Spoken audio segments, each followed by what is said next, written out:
Hi guys, it's me again, my Oana TV channel. For today's video guys ay gagawa tayo ng pao chai in Chinese. Sa English, cabbage, pickle cabbage pickles. O bahala na kayo doon, basta yun. So ayan, meron tayong isang buong cabbage dyan guys. So sabi nila guys, pag mamimili kayo ng cabbage, piliin nyo daw yung pointed, yung shape niya, yung pointed. So ayan. Or kaya yung may mahangin siya. Pagka tinapik mo siya, mahangin. Hindi siya yung siksik, ganun. Kumbaga may hangin siya sa loob. Hindi siya yung mabigat na siksik. So, gagawin natin din dyan guys ay hiwain lang natin siya. Ayan. As in, nakikita nyo ang aking pinaggagawa dyan. Yan, hiwain lang natin siya ng katamtaman ng laki. So, pag may mga makakapal na ganyan, pwede nyo siyang hiwain na manipis para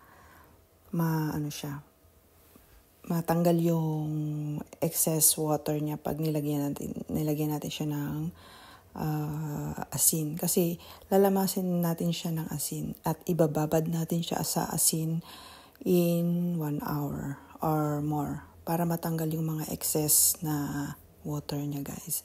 So ayan, nahiwa ko na siya lahat and then nilagyan ko na rin siya ng asin. So pag ganyan may mga makakapal, yung mga gitna, ganun, anuhin na lang nyo, slice nyo na lang siya. So, ayan, nilagyan ko na siya ng asin and then every now and then, haluin nyo siya guys. I-mix ninyo para yung water, yung asin, talaga sa kanya, maihalo yung asin na nilagay natin. So, nagamit kong asin dyan na is parang 1 cup siya guys. So, huwag kayong mag-alala kasi i-wash din naman natin siya later on. Mamaya, bago natin siya timplahan, i-wash din natin siya. So, ayan, mag-add tayo ng chili, of course, para magkaroon siya ng masarap na lasa. Para magkaroon siya ng, maging spicy konti. Mas masarap kasi pag spicy siya. Pero katamtaman lang. Huwag naman yung masyado, yung parang ayaw mo siyang ipakain. Ganun. So, ayan, naghiwa tayo ng chili dyan. I-mix natin siya mamaya. And then, maglalagay din tayo ng konting carrot para may kulay naman siya. So, ayan, maghiwa ako ng carrot dyan para i-mix natin mamaya. So, ngayon, magagawa naman tayo ng yung mixture natin na liquid mixture. So, yan guys is hot water, warm water pwede, pero hot yung ginamit ko para madali nating tunawin yung sugar. So, ang nilagay ko dyan is 2 cups ng hot water and then yung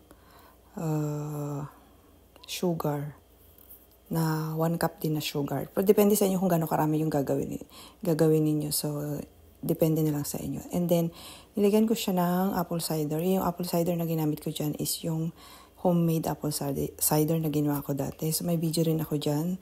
Kung gusto nyong panoorin kung paano gawin is pwede nyong panoorin guys. And then, nilagyan ko siya ng suka na half-half. Kalahating apple cider, kalahating rice wine vinegar. So, yun. So, dapat ang maging timpla niyan guys is maasim na matamis. And then, of course, lagyan mo ng asin. Diba? So, ayan, after 1 oras guys, is ayan na nga, tignan nyo yung water na galing sa repolyo, napakarami. So, ayan yung excess water niya, tatanggalin talaga natin siya. So, tapos hugasan natin siya ng very, very light para matanggal yung alat niya. So, hugasan natin siya. And then, pigaan natin. Ipigaan natin siya para matanggal yung mga water. Para hindi siya maging watery. So, after natin siyang mahugasan, so, dinoble ko lang siyang pigain. Then, after nating pigain, ilagay na natin yung bawang and yung ating chili. And then, mix natin siya para maging ano yung lasa niya.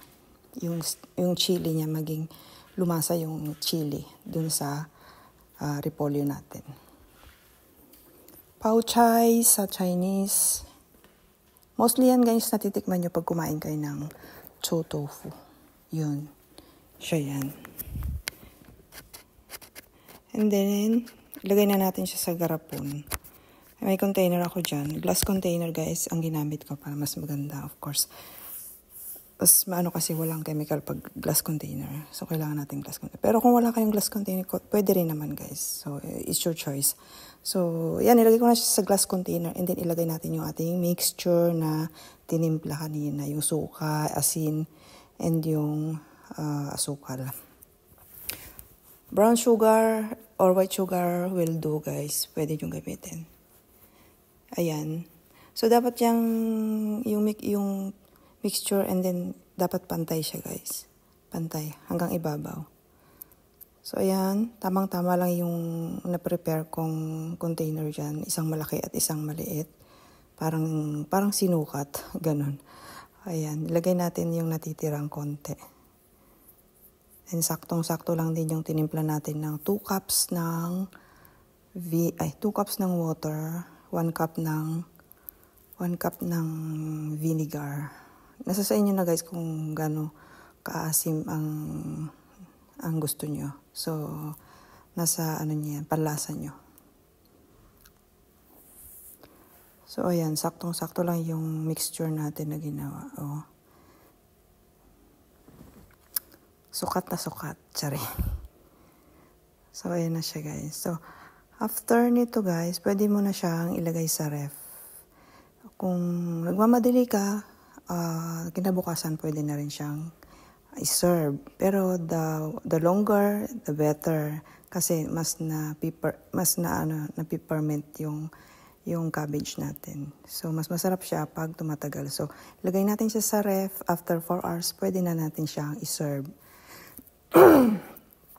So, ayun na siya guys. Tapos na natin ang ating cabbage pickles.